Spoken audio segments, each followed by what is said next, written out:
Hello दोस्तों, कैसे आप सब। फौजी व्लॉग में आपका हार्दिक स्वागत है। मैं लेके आ गया हूँ 26 मॉर्निंग शिफ्ट का मैथ सॉल्यूशन। ठीक है दोस्तों, ऐसे ही मैं चारों शिफ्ट के मैथ के पूरे सॉल्यूशन समझाऊंगा बढ़िया तरीके से। आप मेरे चैनल पे बने रहिए और वीडियो को लास्ट तक देखिए, ठीक है। और चैनल को सब्सक्राइब कीजिए। तो हम शुरू करते हैं टाइम ना वेस्ट करते हुए। अरुण का वेतन बिश्नोई के वेतन से 25% अधिक है। चरण का अरुण से 40% कम कमाता है, तो दीपक बिश्नोई से 30% अधिक कमाता है। तो दीपक का वेतन चरण के वेतन से कितना प्रतिशत अधिक है। इसके दोस्तों ये ऑप्शन दे रखे हैं ABCD। तब मान लेते हैं कि मान लीजिए बिश्नोई का वेतन कितना मान लिया हमने 100 रुपये। बिश्नोई के वेतन से कितना, अरुण का वेतन कितना अधिक है 25, तो उसका हो गया 125। अभी चरण का वेतन कितना होगा। चरण का वेतन क्या है, इसमें चरण का वेतन निकालना भी, क्योंकि क्या बोल रहा है कि चरण अरुण से 40% कम कमाता। जो चरण है ना, अरुण से 40% कम कमाता, तो चरण का कितना है 125 है, उससे 40% कम कमाएगा कौन, चरण। तो चरण का आ जाएगा 125, ठीक है। 125 का 40% कम करना, तो इसको हम इसमें इधर 100 रखेंगे और इधर से इधर इसको काटेंगे। 10 दूनी 20, ये आ जाएगा हमारा 25, 2 एकम 2 आ गया 3, 3 की ओर इसी गणे तो 25 आ गया, ठीक है। अभी दीपक का वेतन यह बोल रहा है कि दीपक का वेतन बिश्नोई से कितना प्रतिशत है, 30% अधिक है। तो बिश्नोई का कितना है, बिश्नोई का हमारा 100 है, तो इससे 30% अधिक है, तो उसका हो गया 130। दीपक का 130 हो गया और चरण का कितना हो गया 75। अब इसने बात क्या बोल रखी है कि अब दीपक का वेतन चरण से कितने प्रतिशत अधिक है। तो दीपक का वेतन कितना हो गया हमारा 130 हो गया और चरण का वेतन कितना हो गया 75। तो इसमें से इसको माइनस कर देंगे हम, ठीक है। और बटे में हम 75 किस लिए लिखते हैं, क्योंकि वो चरण के वेतन से पूछ रहा है, तो जिसके भी वेतन से पूछे वो उसके नीचे आ जाएगा।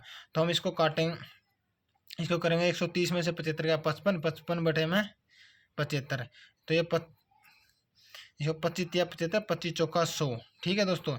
तो इसकी और इसकी गुणा करने के बाद और 3 से डिवाइड कर देंगे, तो इसका आ जाएगा 3.33%। तो इसका आ जाएगा हमारा दोस्तों ऑप्शन डी, ठीक है दोस्तों। अभी नेक्स्ट करते हैं। यदि संख्या x प्लस में x बाई में 1 2 दिया है, तो x प्लस में 1 बाई एक्स कितना होगा, ठीक है दोस्तों। अभी इसमें क्या करते हैं हम,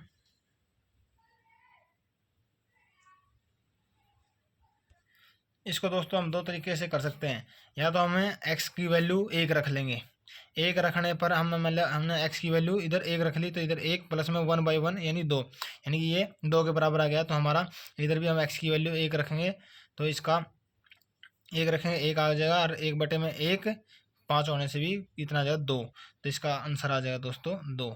लेकिन अगर हम इसकी ना रखने के बाद हम मान लेते हैं, हम इसको पूरा सोल्यूशन करते हैं, मैं इधर पूरा करके दिखाता हूँ। हम करते हैं, देखो ये एक्स के बटे में 1 लिख लिया प्लस में 1 बाई एक्स, तो इसका लोग इसका आ जाएगा एक्स आ जाएगा, तो इसका हो जाएगा हमारा 21 की गुणा करेंगे तो एक्स स्क्वायर प्लस में 1 बराबर है आ जाएगा हमारा 2, ठीक है दोस्तों। नेक्स्ट करते हैं, ये एक्स इधर इधर आ जाएगा, तो एक्स का स्क्वायर प्लस में 1 बराबर है 2x। ये x 2x इधर आ जाएगा, ये इधर आ जाएगा, तो इसकी गुणनखंड करेंगे ना जब हम, ये एक्स स्क्वायर माइनस का 2x प्लस में 1 बराबर है इसको 0 बराबर, इसके गुणनखंड करेंगे तो दोस्तों इसका x की वैल्यू कितनी आ जाएगी 1 आ जाएगी, ठीक है दोस्तों। ऐसे भी कर सकते हैं हम, तो मान रखते हैं। लेकिन ऐसे क्वेश्चन को कभी भी है ना, इसमें है ना फार्मूला में रख के देख रहे हैं 2 के बराबर आता है ना, हम देखो इसमें एक वैल्यू रखी तो ये 2 के बराबर आ रहा है, यानी कि ये 2 के बराबर आ रहा है। तो ऐसे करने से ऑप्शन भी डायरेक्ट ऑप्शन भी उठा सकते हैं ऐसे, ठीक है। ये सबसे ईजी मेथड रहेगा ऐसे एग्जामों के लिए। अभी नेक्स्ट करते हैं हम। 14 सेंटीमीटर भुजाव वाले एक ठोस धातु के घन को पिघलाकर 1 सेंटीमीटर त्रिज्या वाले छोटे गोले बनाए जाते हैं। तो छोटे गोले बनाए जाते हैं, एक घन का घन दे दिया, ठीक है। ये हो गया हमारा घन, ठीक है, घन दे दिया। तो इसका घन का क्या होता है, 1 की 3 होता है, और उसकी वैल्यू कितनी होगी, इसकी एक भुजा कितनी दे दी, 14 सेंटीमीटर। ठीक है दोस्तों, ये दे दी 14 सेंटीमीटर। तो इसका आ जाएगा ए की 3 यानी 14 की पावर 3। अभी गोले का आयतन है, गोले का आयतन का फार्मूला क्या है, 4/3 पाई आर स्केयर।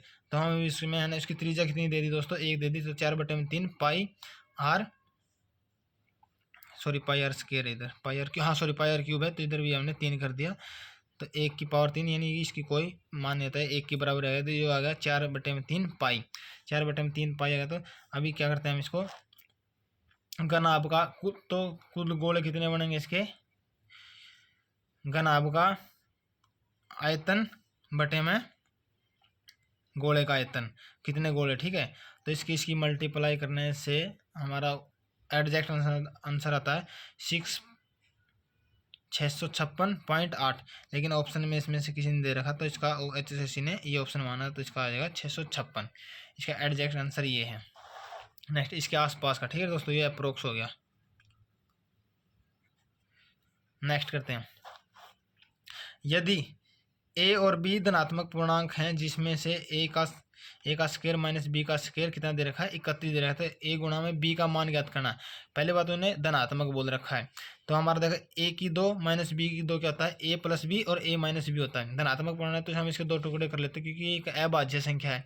अभाज्य संख्या की इसके गुणनखंड कितने होंगे, 31 और 1 ही होगा, 31 और 1 होगा, तो इसका प्लस का क्या हो जाएगा, 31 हो जाएगा, और माइनस का क्या हो जाएगा, 1 हो जाएगा। ठीक है दोस्तों, तो दोनों को जोड़ने से ए रे 2 आ गया, बी से बी कट गया क्योंकि माइनस का है ना इधर, तो ये आ जाएगा 32। ए का मान कितना आ जाएगा 16, और तो बी का आ जाएगा 15। 15 की और 16 गुना करेंगे तो 240, तो इसका आंसर आ जाएगा दोस्तों 240। ठीक है, नेक्स्ट 6 लड़कों का औसत वजन 50 kg, 7वां लड़का शामिल होने पर नया औसत 4% बढ़ जाता है, और बाद में 8वां लड़का आ जाता है तो 1 किलोग्राम बढ़ जाता है। तो 8वें लड़के का वजन ज्ञात करना हमने 8वें लड़के का वजन निकालना है। तो इसमें ऑप्शन दे रखे हैं ए, बी, सी और डी। 6 लड़कों का औसत कितना, 50 kg, यानी 6 गुणा 50 300 kg हो गया। 7वां लड़का आने पर उसका कितना परसेंट, 4%, 4 यानी 50 का 4% कितना हो जाएगा, 2 kg। ठीक है, तो नया औसत कितना हो जाएगा, 52। तो लड़के कितने हो गए टोटल, 7, तो 7 और 52 की गुणा करने से 364 आ जाएगा। उसके बाद 7वां का वजन 364 माइनस 7वां वजन कितना आ जाएगा, 64, ये मैंने निकालना नहीं था।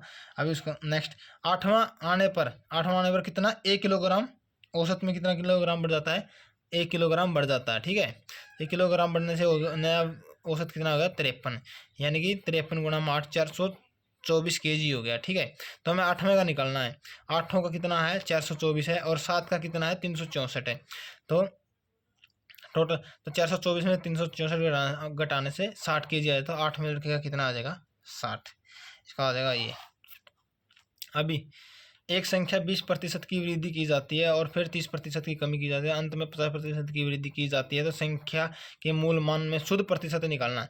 ठीक है, हमने मान लो वो संख्या मान ली, हमने 100 मान ली वो संख्या। ठीक है, उसमें 20% की वृद्धि कर दी, यानी 20% अगर वृद्धि कर दे तो हम डायरेक्ट उसकी क्या कर देंगे, 120, यानी कि 100 में 20 बढ़ा देंगे और बटे में कर देंगे 100।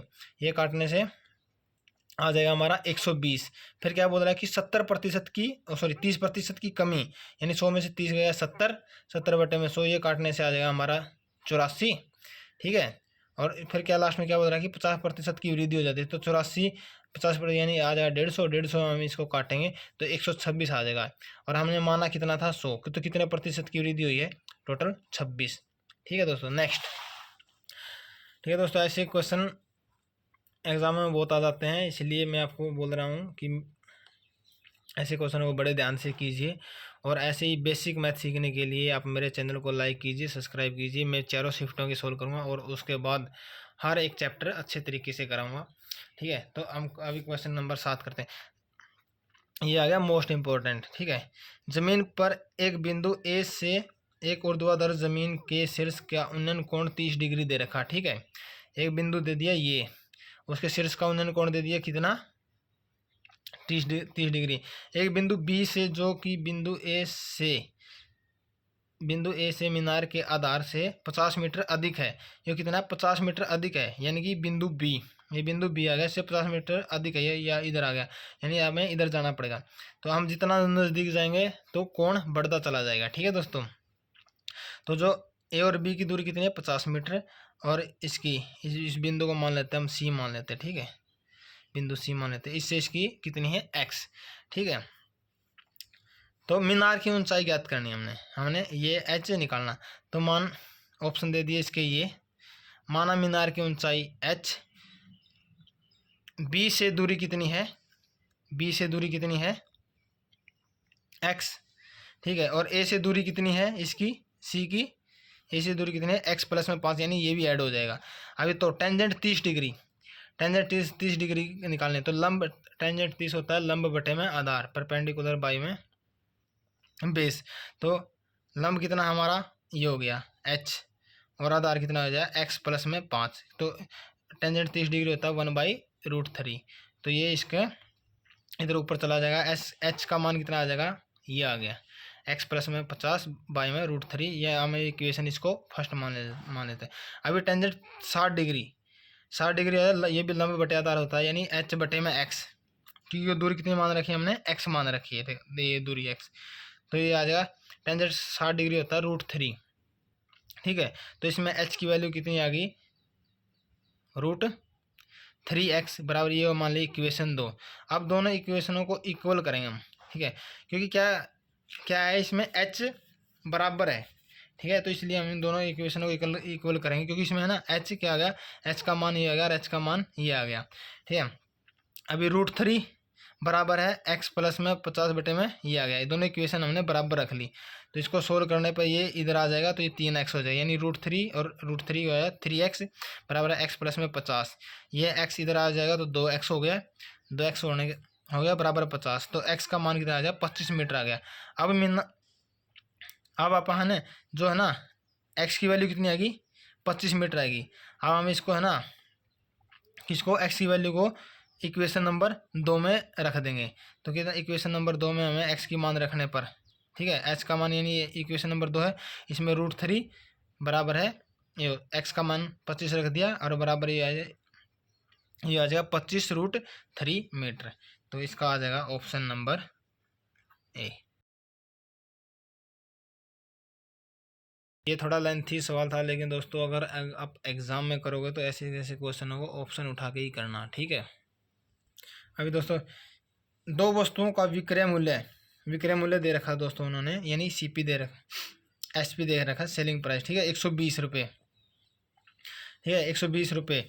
तो दोनों को उनको ना मतलब कि कितने, एक को 25% लाभ पे बेचा गया, एक को 25% हानि पर बेचा गया, तो दुकानदारों को कितना लाभ और कितना हानि हुआ, तो ऐसे दो अब इसके ऑप्शन दे रखे हैं हमें। पहले वस्तु का वास्तविक मूल्य क्या है सीपी हो गया, ठीक है,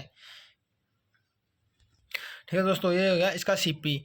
तो हमें विक्रय मूल्य दिया, इसका फार्मूला क्या होता है, अगर विक्रय मूल्य निकालने के बाद क्रय मूल्य गुणा में जितना प्रतिशत का लाभ हो वो और बटे में 100, ठीक है, 25% का लाभ हुआ तो 125 हो जाएगा, उसको उधर देंगे हम इसके बराबर 120 को इसके बराबर, इसका रख के इसको काटने से 25 चौका 100, 25 पंजा 125, यानी 5 सीपी बराबर है 4, सीपी बराबर कितना आ गया हमारा 96 रुपये, यानी पहली वस्तु का मूल्य कितना है 96 रुपये था, ठीक है।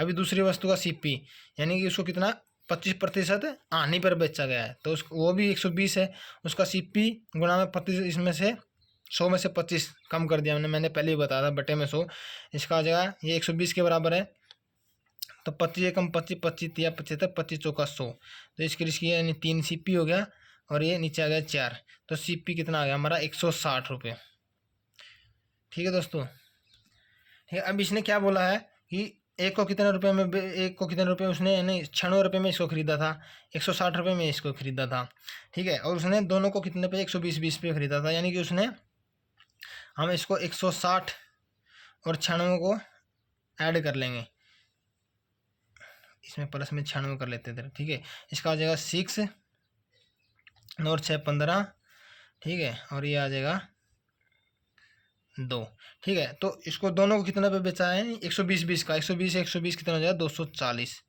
ठीक है, तो ये कितना आ गया 16, तो 16% का इसने प्रॉफिट हो गया, ठीक है, तो इसका आ गया ऑप्शन ए 16% लाभ। ओके दोस्तों, नेक्स्ट, एक अर्धगोले और एक शंकु के आयतन बराबर हैं, जो एक अर्धगोला है और उसका शंकु है, उसका क्या है, आयतन बराबर दे रखा है। यदि शंकु की ऊंचाई